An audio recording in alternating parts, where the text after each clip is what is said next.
नमस्कार बच्चों। समीक्षा अधिकारी और पीसीएस परीक्षा को ध्यान में रखते हुए प्रीवियस ईयर क्वेश्चन सीरीज चलाई जा रही है। तो उसमें हम लोग पॉलिटी में आज टॉपिक न्यायपालिका को पढ़ेंगे। न्यायपालिका उसके संदर्भ में जानेंगे क्या है, इससे जुड़े हुए क्वेश्चंस को देखेंगे। तो क्वेश्चन के माध्यम से कुछ जानकारियाँ होंगी, वो हम लोग करते चलेंगे। तो स्टार्ट कर रहे हैं।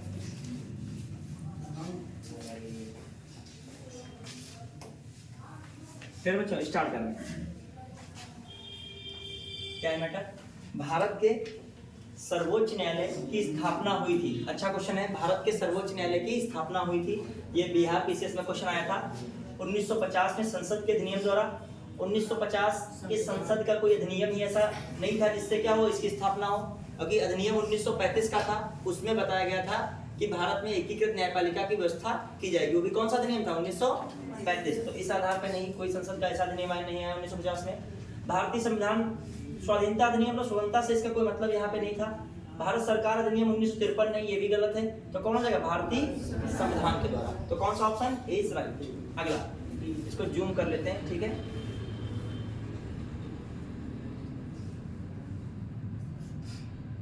ठीक बच्चों, अगला देख रहे हैं क्वेश्चन क्या है। निम्नलिखित में से कौन सा एक सही नहीं है? ठीक है। सर्वोच्च न्यायालय का गठन वर्ष 1950 में हुआ था। बिल्कुल 28 जनवरी 1950 को इसका उद्घाटन हुआ था। ठीक है। फिर देखते चल रहे हैं आराम से। सर्वोच्च, जब मैं पूछूं तब आप लोग बताओगे, ठीक है। जब मैं डिस्कस आपसे करूं तब आप लोग बताओगे। सर्वोच्च न्यायालय देश की उच्चतम अदालत है जिसमें अपील की जाती है। सर्वोच्च न्यायालय देश की उच्चतम अदालत है जिसमें अपील की जाती है। बिल्कुल बात क्या है? सही है। सर्वोच्च न्यायालय को कोर्ट मार्शल को छोड़कर अन्य किसी भी उच्च न्यायालय अदालतों की सुनवाई कर सकता है। बच्चों, कोर्ट मार्शल को छोड़कर नहीं, उसको भी इंक्लूड कर सकता है। तो ये बात क्या हो गई? गलत हो गई। सर्वोच्च न्यायालय कोर्ट मार्शल के साथ अन्य किसी भी उच्च न्यायालय अदालतों की क्या कर सकता है? सुनवाई कर सकता है। ये भी बात सही है। आपसे पूछा था गलत इनमें से कौन है बच्चों? गलत कौन है? सी वाला। ठीक है। सर्वोच्च न्यायालय का गठन जानते हो 1950 में हुआ। इसका उद्घाटन कब हुआ था? 28 जनवरी 1950। फिर अगली बात, सर्वोच्च न्यायालय देश की उच्चतम अदालत है जिसमें अपील किया जा सकती है। बिल्कुल, जो अपील का सबसे सर्वोच्च न्यायालय जो है कौन है? सर्वोच्च न्यायालय है, सुप्रीम कोर्ट है। क्लियर। और राज्य स्तर पर कौन सर्वोच्च न्यायालय होता है? उच्च न्यायालय, हाई कोर्ट। क्लियर। फिर आइए, सर्वोच्च न्यायालय कोर्ट मार्शल को छोड़कर नहीं, कोर्ट मार्शल भी इंक्लूड होता है इसमें। सभी मामलों की सुनवाई सर्वोच्च न्यायालय कर सकता है, बशर्ते एक मामले की सुनवाई नहीं होती, वो है लोक अदालत। कौन सी?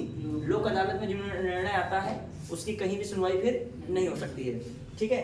फिर सर्वोच्च न्यायालय कोर्ट मार्शल के साथ अन्य किसी भी उच्च न्यायालय की अदालतों की सुनवाई कर सकता है। बिल्कुल सही है। तो गलत बताना था, हो गया। C option is right.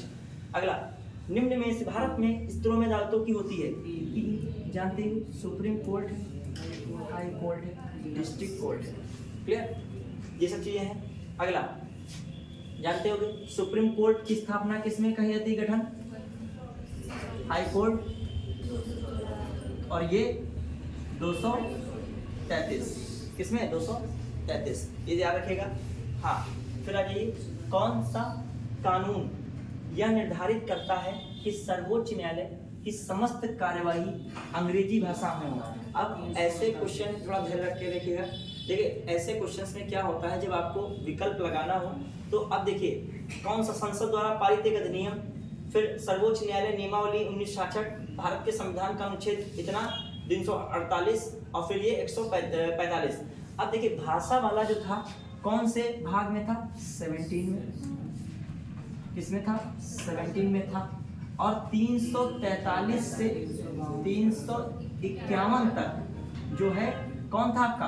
Article 343 से 51 तक भाषाएं हैं। तो कॉमन सी बात, भाषा वाला कौन बन सकता है? ऑप्शन 48।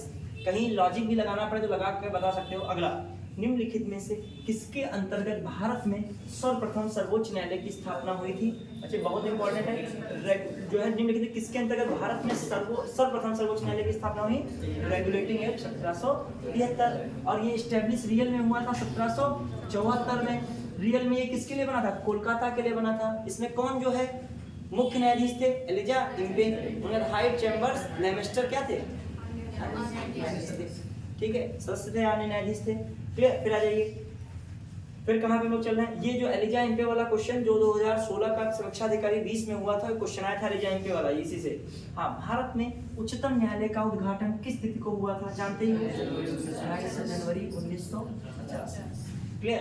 फिर आ जाइए, भारतीय संविधान के किस भाग में संघीय न्यायपालिका का उल्लेख है, बताइए। इसमें संघीय न्यायपालिका 2 होगा नहीं, 3 हो नहीं सकता है, 4 हो नहीं सकता है। अब देखो 2 में नागरिकता है, 3 में मौलिक अधिकार है, फिर 4 में आपका क्या है, डीपीएसपी है, और 4 का ए होता तो मौलिक कर्तव्य हो जाता है। तो कौन सा भाग बनेगा, 5। अगला ये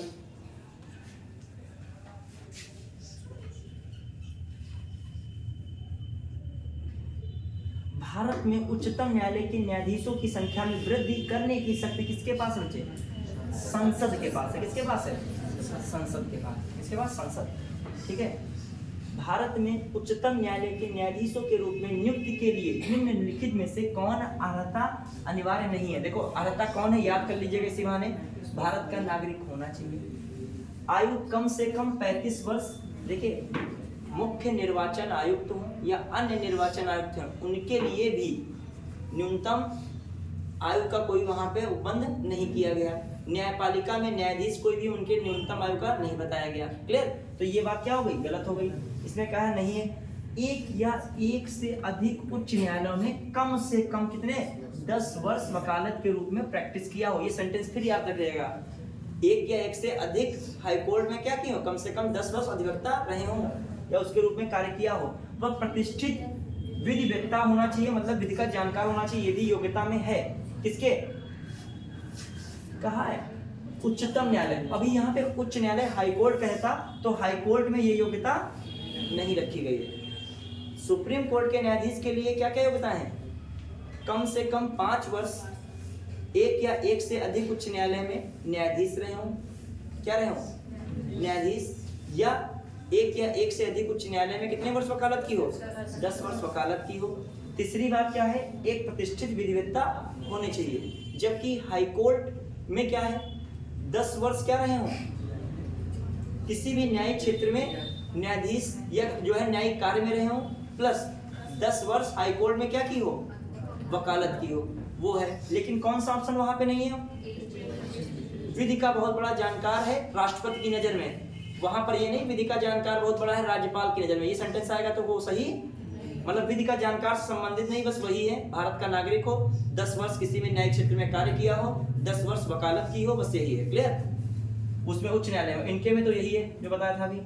सर्वोच्चतम न्यायालय के न्यायाधीशों का चुनाव किस प्रकार होता है, ठीक है। देखो लोकसभा द्वारा नहीं, लोकसभा की सलाह पर अभी रुक जाते हैं, राष्ट्रपति द्वारा, प्रधानमंत्री की सलाह तो हो ही नहीं सकती है, मुख्य न्यायाधीश की सलाह पर राष्ट्रपति द्वारा। और बच्चे की मुख्य न्यायाधीश की सलाह अकेले की सलाह नहीं होती है, मुख्य न्यायाधीश की सलाह में 4 सीनियर जज होते हैं। क्या होते हैं, 4 सीनियर जजेस, मतलब 4 सीनियर जजेस ऑफ सुप्रीम कोर्ट।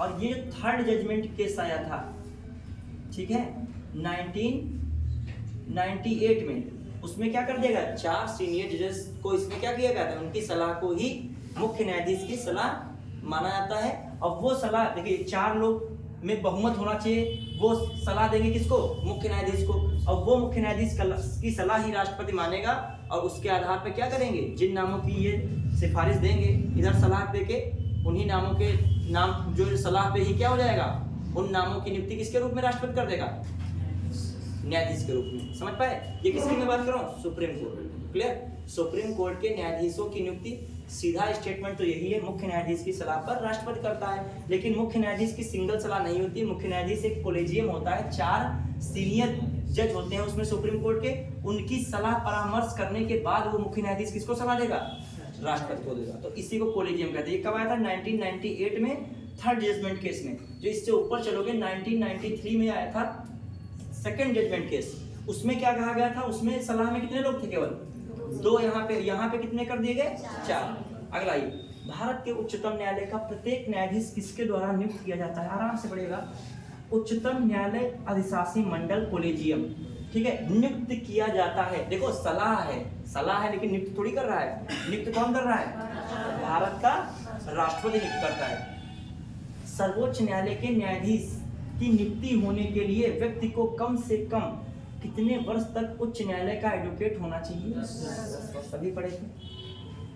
उच्चतम तथा उच्च न्यायालयों के न्यायाधीशों की नियुक्ति तथा स्थानांतरण के लिए परामर्श प्रक्रिया के संबंध में, मतलब समझिएगा, उच्चतम तथा उच्च न्यायालय के न्यायाधीशों की नियुक्ति तथा स्थानांतरण के लिए परामर्श प्रक्रिया के संबंध में राष्ट्रपति ने उच्चतम न्यायालय को एक अभिदेशन किया। राष्ट्रपति ने क्या किया? उच्चतम न्यायालय को अभिदेशन किया।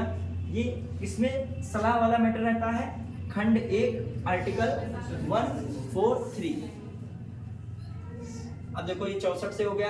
किस नंबर पे छोड़ा था हमने? नहीं, इसमें नंबर अभी गलत है, 65 है, अभी नीचे वाले पेज में होगा।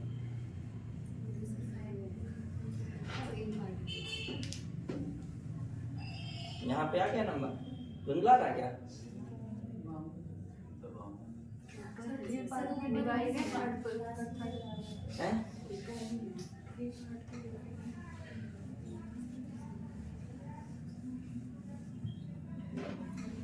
ये आए क्वेश्चन, देखिए वो गलत हो गया था वहां से।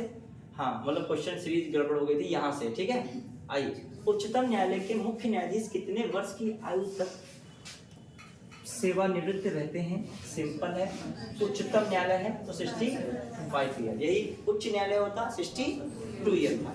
सर्वोच्च न्यायालय का न्यायाधीश अपने पद से त्याग पत्र किसको लिख कर देता है? नियुक्ति कौन करता है? तो त्याग पत्र भी किसको देगा? वो राष्ट्रपति को देता है।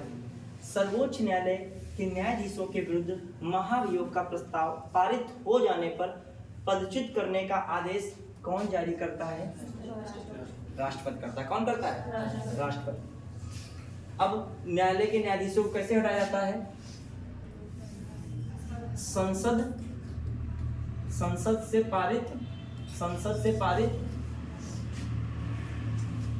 पारित विशेष बहुमत से। संसद से पारित कौन सा बहुमत होना चाहिए? विशेष बहुमत, ठीक है। लेकिन ये कब? सबसे पहले यदि हम लोकसभा में बात करें तो लोकसभा में जो है 100 सदस्य यदि किसी प्रस्ताव पे क्या कर देंगे? हटाने संबंधी प्रस्ताव पे साइन करेंगे और लोकसभा का अध्यक्ष उसे स्वीकार करे तो तभी आगे जाएगा। अस्वीकार कर दे तो वहीं पर हटाने वाला प्रस्ताव क्या हो जाएगा? खारिज हो जाएगा।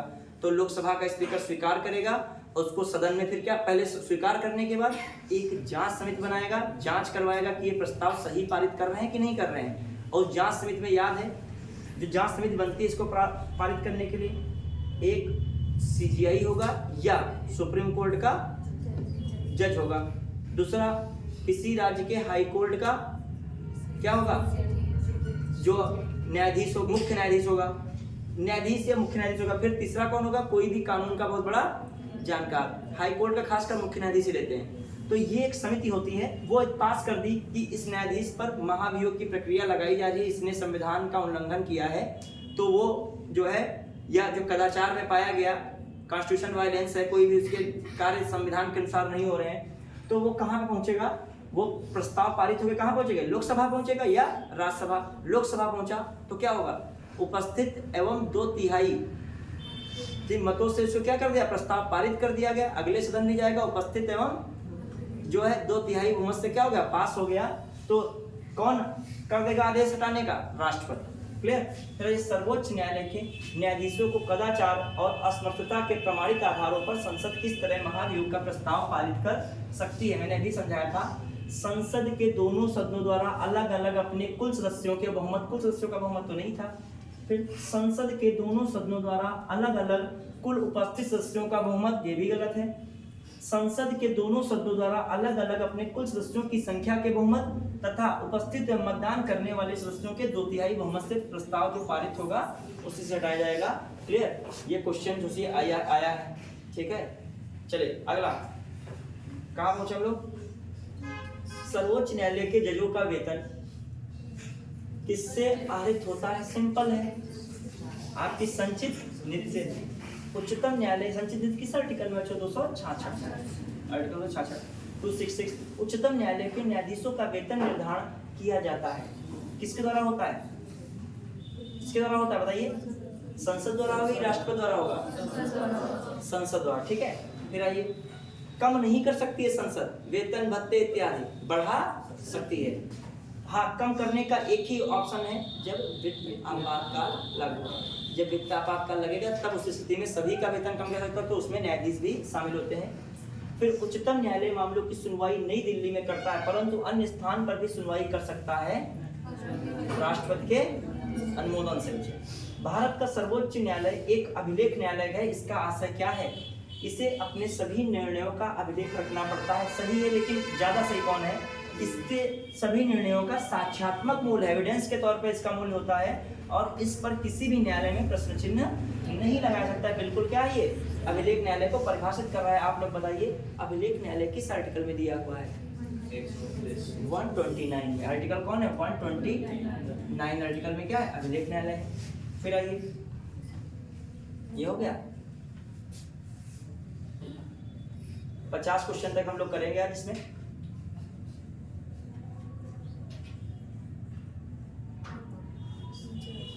हाँ, के फैसले भारत के सभी न्यायालय को मान्य होते हैं। भारत के उच्चतम न्यायालय के फैसले को। ठीक, संविधान के निर्वाचन के बारे में विधि के सारवान प्रश्न से संबंधित वाद पर विचार करने के लिए, मतलब ऐसा कोई मामला आ रहा है संविधान के निर्वाचन से संबंधित कि विधि के कोई ऐसा प्रश्न पर क्या करना, वाद पर विचार करने के लिए उच्चतम न्यायालय के न्यायाधीशों की संख्या कम से कम कितनी होनी चाहिए? 5 होनी चाहिए। ठीक है, फिर आइए, जनहित याचिका की शुरुआत किसके द्वारा की गई थी? यह एक न्यायिक पहल थी। ठीक है, उन्हें पूरा बताया था। जनहित याचिका, न्यायिक सक्रियता का सबसे बड़ा साधन कौन है? जनहित। उसमें जो है प्रतिनक में कौन आते हैं जनहित याचिका में?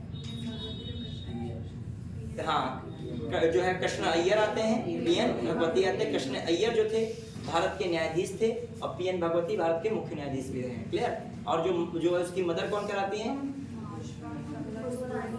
पुष्पा रानी है। पुष्पा नाम याद रख सकते हो, वो क्या है? पीआईएल की मदर कहलाती है, मदर ऑफ पीआईएल। पीआईएल का फुल फॉर्म होता है पब्लिक इंटरेस्ट लिटिगेशन। यही बात बिल्कुल क्या है? सही है। बहुत सारे ऐसी चीजें होती हैं जिसमें पीड़ित पक्ष न्यायालय नहीं पहुंच पाता है, थर्ड पार्टी उसके लिए, उसके हित के लिए कहाँ पहुंचती है?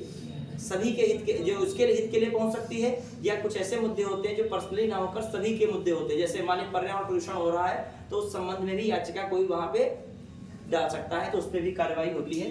ठीक है, यहाँ पर जनहित याचिका कहीं ना कहीं कार्यपालिका की शक्तियों को क्या करती है? थोड़ा सा सीमित कर देती है। हाँ, फिर जनहित याचिका भी हो गया। ये जनहित याचिका कहाँ से ली गई है? अमेरिका के संविधान से ली गई, अमेरिका से ली गई। तो इस समय जनहित याचिका कहाँ चल रही है? अमेरिका और भारत में है। ठीक है, फिर आइए, भारतीय न्यायिक व्यवस्था में जब जनहित वाद अर्थात आईपीएल की शुरुआत हुई, उस समय प्रधान न्यायाधीश इनमें से कौन था? प्रधान न्यायाधीश इनमें से कौन था? पीएन भगवती। अगला, ये लोकहितवाद की संकल्पना का उद्गम देश है, अभी पढ़ रहे थे, यूएसए। राष्ट्रपति उपराष्ट्रपति के निर्वाचन के विवाद के मामलों को किसको प्रस्तुत किया जाता है? कौन सा आर्टिकल है फेमस? 171 है, केवल 70, आर्टिकल 71 है। ठीक है, लेकिन ये नियम क्या रहता है कि मान लीजिए कोई गलत तरह से राष्ट्रपति या उपराष्ट्रपति निर्वाचित हो गया है, तो बाद में इस पर प्रश्न उठ रहा है, तो उससे पहले किए गए जो भी कार्य होंगे वो राष्ट्रपति के क्या माने जाएंगे? वैध। उपराष्ट्रपति के वैध माने जाएंगे, उसके बाद जो है नहीं। ठीक है, इस पे क्वेश्चन आया था 2023 में। हाँ, भारत के सर्वोच्च न्यायालय की शक्तियों के विषय में निम्नलिखित में से कौन सा कथन सही नहीं है? इसके पास जनता के मूल अधिकारों की रक्षा के लिए आदेश जारी करने की अनन्य शक्ति है। ठीक है, बचे सुप्रीम कोर्ट के बारे में कह रहा, निम्नलिखित में से कौन सही नहीं है? बचे मूल अधिकारों की रक्षा के लिए आदेश जारी करने की अनन्य शक्ति नहीं है। अनन्य शक्ति है, बल्कि अनन्य शक्ति नहीं है। ठीक है, याद रखिएगा। बल्कि यहाँ पर हाई कोर्ट जो है ज्यादा आगे निकल जाता है सुप्रीम कोर्ट से, जो है किस मामले में? जो है मूल अधिकारों की रक्षा हो में जो रिटें जारी होती है, वो अन्य मामलों के लिए भी वो रिट जारी कर सकता है। क्लियर? फिर आइए, वह अर्धशासकीय विचारों, इसमें 4 ऑप्शन वाले थे, तो आपका पहला ही वाला क्या हो गया? गलत हो गया। फिर वह अर्धशासकीय विचारों में मूल एवं अनन्य क्षेत्राधिकार रखता है। ठीक है, क्या बताना था आपको? सही नहीं है। फिर वह भारत के राष्ट्रपति द्वारा भी देखते हैं, राष्ट्रपति द्वारा कानून के प्रश्न या किसी तथ्य को निर्दिष्ट किए जाने पर सलाहकारी अधिकारिता रखता है, ये भी सही है, ये तो सही ही है। इसके पास अपने ही निर्णय आदेश पर विचार करने की शक्ति है, ये भी क्या है? सही है। अब ये देखिए, अर्थशास्त्रीय वादों में मूल एवं अन्य क्षेत्राधिकार हैं, अंतर शासकीय विवादों में यहाँ पर ये हो सकता है, यही क्या है बिल्कुल गलत है। ये इंगित कर रहा है कि मूल अधिकारों की रक्षा के लिए आदेश जारी करने की क्या है उसकी अन्य शक्ति जबकि इसके पास नहीं है। ठीक है, तो कौन सा ये इसके किस में ये आर्टिकल में आता है 32 में। फिर आइए अब किस नंबर से था, कितने नंबर पहुंच गए थे हम लोग, अब किस पे चले ऊपर चले ना।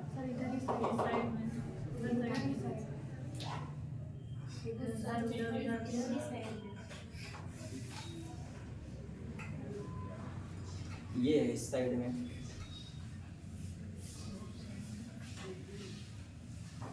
जो है राइट साइड में एक और कॉलम। अच्छा उधर उसमें एक और कॉलम था। अच्छा ऐसे इतना, अच्छा उसमें और हुआ तो छूटा तो नहीं था किसी का, उधर छूट गया था उधर। अच्छा एक सेकंड, कहाँ पे हम लोग पहुंचे 37 पे। ठीक है हाँ, ये थोड़ा सा पीडीएफ अच्छी नहीं बनी है, इसको सही से बनाया जाएगा। बात है भारत में न्यायिक पुनरीक्षण का अर्थ है विधियों, कार्यपालिका, प्रादेशों की संवैधानिकता के विषय में प्रख्यापन करने का न्यायपालिका का अधिकार। बच्चे न्यायिक पुनरीक्षण क्या बताया, भारत में न्यायिक पुनरीक्षण का अर्थ है बच्चे विधियों और कार्यपालिका के प्रादेशों के संवैधानिकता के विषय में प्रख्यापन करने का न्यायपालिका का अधिकार। बच्चे विधियों और कार्यपालिका के जो आदेश वगैरह है उनकी व्याख्या कौन कर सकता है, इसके अंतर्गत न्यायिक पुनरीक्षण में कौन कर सकता है, सुप्रीम कोर्ट कर सकती। तो बात क्या है, सही है। फिर आइए क्या है इसमें बताना है। अच्छा हाँ तो यही सही है। विधान मंडलों द्वारा निर्मित, केवल विधानमंडल थोड़ी है, वो तो सभी के लिए कर सकता है। सब न्यायपालिका का सभी विधायी अधिनियमों राष्ट्रपति उन पर सहमति प्रदान किए जाने पूर्ण परीक्षण करता है का अधिकार है। ठीक है, वो नहीं न्यायपालिका का ही है। और फिर न्यायपालिका का समान या भिन्न वादों में भी दिए गए स्वयं के निर्णय के परीक्षण करने का अधिकार है। सबसे अप्रोप्रिएट कौन है न्यायिक परीक्षण का, यही है। विधियों और कार्यपालिका प्रादेशों के संवैधानिकता के विषय में प्रख्यापन करने का किसका अधिकार है, न्यायालय का। यदि नहीं कर रहा होगा तो उससे क्या कर सकता है, ये समाप्त कर सकता है। फिर 38 न्यायिक पुनर्लोकन का अर्थ है कि न्यायालय को सभी प्रकरणों और अंतिम अधिकार प्राप्त है। राष्ट्रपति के विरुद्ध दोषारोपण कर सकता है, उच्च न्यायालय द्वारा निर्मित प्रकरणों की समालोचना कर सकता है, किसी भी राज्य के कानून को क्या कर सकता है, अवैध घोषित कर सकता है। यही बात क्या है, सही है। कोई कानून जो है संविधान का मूलभूत ढांचा बदल रहा है तो उसे क्या कर सकता है, अवैध घोषित कर सकता है। न्यायिक पुनर्लोकन की व्यवस्था है भारत और यूएसए में ली ही गई है। केंद्र और राज्यों के बीच होने वाले विवादों को जो है विवादों का निर्णय करने की भारत के उच्चतम न्यायालय किसके अंतर्गत आती है, शक्ति किसके अंतर्गत आती है, मूल अधिकारिता के अंतर्गत। बताइए कौन किस में आता है मूल अधिकारिता, 131 कौन में आता है 131। इसमें केंद्र और राज्य के बीच तो विवादों का निपटारा हो सकता है, लेकिन केंद्र और संघ राज्य नहीं शामिल है। फिर आइए, और राज्य के बीच विवादों का निपटारा हो सकता है, लेकिन केंद्र संघ और संघ शासित राज्य केंद्र शामिल नहीं है। समझ रहे हैं कि नहीं। 131 में क्या है, केंद्र और राज्यों के बीच विवाद होगा तो सुप्रीम कोर्ट प्रारंभिक क्षेत्राधिकार के अंतर्गत क्या कर सकती है, निर्णय कर सकती है। फिर राज्य आपस में विवाद हो राज्यों के बीच, तब भी कौन आ सकता है, सुप्रीम कोर्ट निर्णय कर सकती है उसमें। ठीक है, लेकिन अब मैं कर रहा हूँ केंद्र और संघ शासित क्षेत्र के बीच हो रहा है, या संघ शासित क्षेत्र और राज्य के बीच हो रहा है, ऐसा कुछ भी नहीं है। फिर आइए, भारतीय संविधान में न्यायिक पुनर्लोकन क्षेत्र सीमित है। भारतीय संविधान उधार की वस्तुओं से भरा फैला है। तो बताइए, भारतीय संविधान में न्यायिक पुनर्लोकन की क्षेत्र सीमित है, सही बात है। ठीक है, और जो है भारतीय संविधान उधार की वस्तुओं से फैला है, दोनों बातें क्या है, सही है, व्याख्या सही नहीं है। सेंटेंस दोनों सही लेकिन व्याख्या नहीं है। ठीक है, अगला, निम्नलिखित कथनों पर विचार कर सही उत्तर बताइए। जनहित याचिका जन सहयोग नागरिकों को न्यायालय तक जाने की स्वीकृति देता है। जनहित याचिका जन सहयोगों को नागरिकों को न्यायालय तक जाने की स्वीकृति देता है। जन सहयोगी नागरिकों को क्या देता है, जा सकते हो थर्ड पार्टी के रूप में। क्यों, जन सहयोगी व्यक्ति उस व्यक्ति के लिए न्याय मांग सके जो किसी कारण से न्यायालय पहुंचने में क्या है, असमर्थ है। दोनों बातें सही है, तभी तो जा रहे हो उसके लिए। तो क्या होगा, दोनों सही है, व्याख्या भी सही करते हैं। हाँ, अब आइए कहाँ पे हम लोग पहुंचे, कौन से क्वेश्चन पे थे, 43 था ना। अब कहाँ मिलेगा हम लोगों को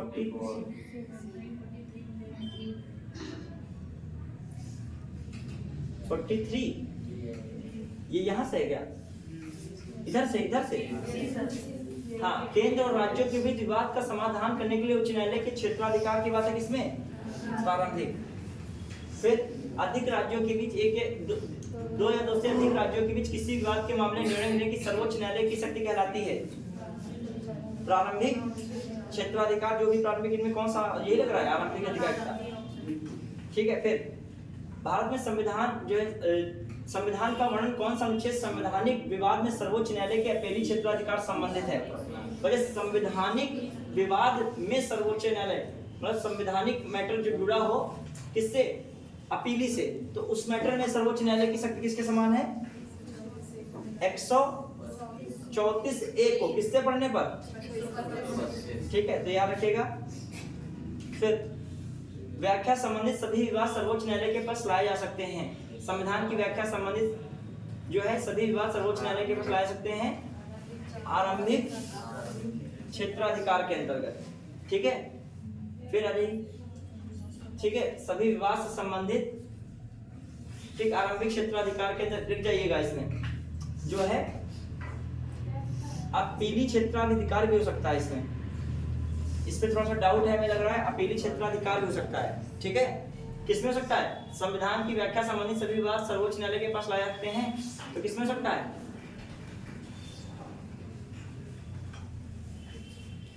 इसको जो देख लेंगे, इसको जो है थोड़ा सा स्किप करें। कौन नंबर है ये? कौन सा है ये? 43। चलो अभी देखते हैं। अब आइए यहाँ पे कौन सा अनुच्छेद उच्चतम न्यायालय के, ये क्या लिखा है? उसके द्वारा दिए गए निर्णय अथवा आदेश के पुनर्लेखन है तो अधिकृत करता है। बताइए किसमें है पुनर्लेखन वाला बात? और यहाँ नजदीक से और नहीं दिखता है कुछ, जो मतलब फटा सा होता है। उच्चतम न्यायालय में से कौन कानूनी मामलों पर किसको परामर्श लेने का अधिकार है? किसको परामर्श लेने का अधिकार है? राष्ट्रपति को। अच्छा, उच्चतम न्यायालय से कानूनी मामले किसको लेने अधिक जो है परामर्श लेने का अधिकार है? केवल 143 कहता है आर्टिकल, और किसी को नहीं है। ठीक है, सभी को नहीं होता। ठीक है, फिर अगला, हाँ, राष्ट्रपति उपराष्ट्रपति से संबंधित चुनाव विवादों को सुलझाने का अधिकार उच्चतम न्यायालय को है। यह किसमें दिया गया है? ठीक है, यह बहुमुखी अधिकार हो सकता है। अभी इसको देख लिया जाएगा। ये मौलिक अधिकार है कि परामर्श अधिकार है, पुनर्वाहिक अधिकार है, इसको भी हम लोग देख लेंगे। ठीक है, ये क्वेश्चन अभी रोक रहे हैं। हाँ, फिर अगला, ये संविधान, ये कहीं आया भी नहीं ऐसा क्वेश्चन बनाया उन्होंने। ठीक है, फिर आइए संविधान के अंतर्गत उच्चतम न्यायालय से विधि के प्रश्न पर राय लेने का अधिकार बार बार वही आ रहा है, किसको है? राष्ट्रपति को है। कितने 50 क्वेश्चन हो गए? हो गए। अब किधर है? इधर। चलिए आज के लिए फिर इतना रखते हैं। चलिए कर दीजिए इसको। कहाँ पे हम लोग आ गए? हाँ, फिर पूरा पेज जाना दिक्कत होगी। भारत के उच्चतम न्यायालय को केवल प्रारंभिक क्षेत्राधिकार नहीं, केवल अपीली क्षेत्राधिकार नहीं, मतलब सब है। ठीक है, फिर प्रारंभिक अपीली क्षेत्राधिकार, बिल्कुल प्रारंभिक अपीली परामर्श सभी क्षेत्राधिकार है। क्लियर? भारत के सर्वोच्च न्यायालय का परामर्श अधिकार को प्रयुक्त होता है कि वह, ठीक है, सार्वजनिक महत्व के कानूनी या तथ्यपरक मामलों में राष्ट्रपति को परामर्श दे सकता है। ठीक है, दे सकता है कि नहीं? सार्वजनिक महत्व के कानूनी या तथ्यपरक मामलों में राष्ट्रपति को परामर्श दे सकता है, बिल्कुल। सभी संवैधानिक मामलों में भारत सरकार को परामर्श दे सकता है। फिर विधिक मामलों में प्रधानमंत्री को परामर्श दे सकता है। उपरोक्त सभी व्यक्तियों को परामर्श दे सकता है। वजह सार्वजनिक महत्व के कानूनी तथ्यपरक मामलों में राष्ट्रपति को परामर्श दे सकता है। सभी मामलों में भारत सरकार को परामर्श दे रही है। कौन है? ये ऑप्शन नहीं, भारत सरकार, प्रधानमंत्री सब नहीं है। कौन है? केवल राष्ट्रपति। अगला, उच्चतम न्यायालय की परामर्शी अधिकारिता के अंतर्गत निम्न में कौन सा कथन सही है? बहुत अच्छा क्वेश्चन है ये। उच्चतम न्यायालय के लिए एक बाध्यकारी है। बाध्यकारी है क्या? कि वह राष्ट्रपति द्वारा निर्देशित किसी भी मामले में अपना मत व्यक्त करे।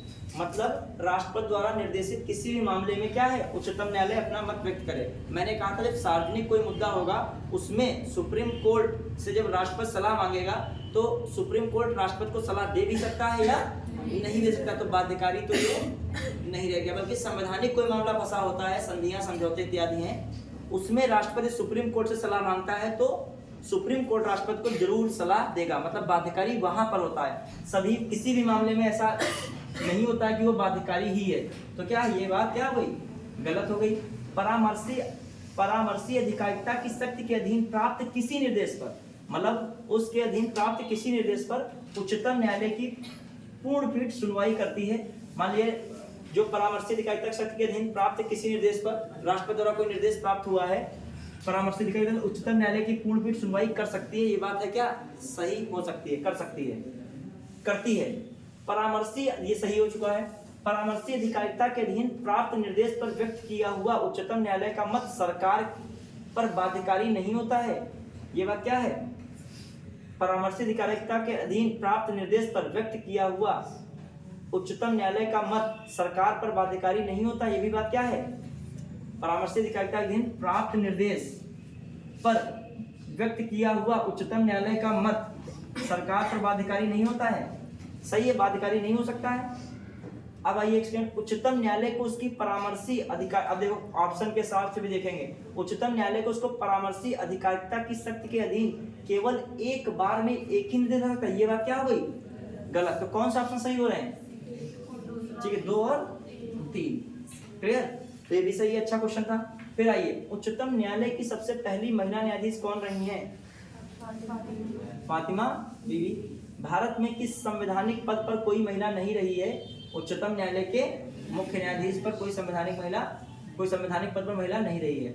राष्ट्रीय मानवाधिकार आयोग के अधिनियम 1993 के अनुसार निम्नलिखित में से कौन इस आयोग का अध्यक्ष बन सकता है? अब इसमें मानवाधिकार आयोग अधिनियम 2019 से संशोधन हुआ था। अब इसमें नियम रखा गया था जो सुप्रीम कोर्ट का न्यायाधीश हो या रिटायर्ड न्यायाधीश हो, सेवानिवृत्त मुख्य न्यायाधीश हो, मतलब सुप्रीम कोर्ट का या फिर क्या हो, न्यायाधीश हो, या सुप्रीम कोर्ट का रिटायर्ड मुख्य न्यायाधीश हो, क्या हो, मतलब समझ रहे? सुप्रीम कोर्ट का तो न्यायाधीश हो सकता है, वो भी बन सकता है। और दूसरी एक शब्द क्या है? सुप्रीम कोर्ट का जो रिटायर रहा कौन, मुख्य न्यायाधीश, वो बन सकता है। तो ये क्वेश्चन कब आया है? ये पहले आया हुआ, तो इसमें जो है क्या लिखा हमें नहीं पता। इसमें उच्चतम न्यायालय का कोई सेवारत न्यायाधीश, उच्चतम न्यायालय का कोई सेवारत न्यायाधीश। अब इस समय ये चीज प्रक्रिया है क्या? सही है। इस समय के अकॉर्डिंग 2019 के बाद ये बात क्या है? सही है। फिर उच्च न्यायालय का कोई सेवारत न्यायमूर्ति, ये गलत है। केवल भारत के सेवानिवृत्त मुख्य न्यायाधीश, ये भी बात क्या है? केवल हटा दीजिए, तो ये लाइन भी क्या है? सही है। उस समय के लिए ये कौन लाइन सही थी? ये सही थी। लेकिन अब इस समय के लिए पहली लाइन भी सही है, दूसरी तीसरी वाली भी सही। मैंने पढ़ाया था उसमें मानवाधिकार आयोग, उसमें अधिनियम 2019 में संशोधन हुआ। और उच्च न्यायालय के सेवा, ये भी बात क्या है? गलत है। तो पहला और तीसरा ये विशेष संशोधन में बात की गई थी कि उच्चतम न्यायालय का न्यायाधीश हो या उच्चतम न्यायालय का सेवानिवृत्त मुख्य न्यायाधीश हो, वही व्यक्ति क्या बन सकता है? NHRC का क्या बन सकता है? हेड, अध्यक्ष बन सकता है। ठीक है। और आयु में भी संशोधन कर दिया गया, 70 वर्ष तक कर दिया गया था। कितने वर्ष रह सकता है? या 3 वर्ष, 70 वर्ष या 3 वर्ष, जो भी इनमें से पहले होगा। ये सब बातें मैंने बताई थी। तो आज के लिए हम लोग यहीं तक रखते हैं, फिर जो है आगे इसको पूरा किया जाएगा। और हिस्ट्री में अलग चल रही है सीरीज, हिस्ट्री में एंशिएंट हिस्ट्री जल्द ही कवर होगी। आप लोग इसको देखिए। यदि आपको वीडियो पसंद आता है तो लाइक, शेयर और कमेंट भी कीजिए। धन्यवाद बच्चों।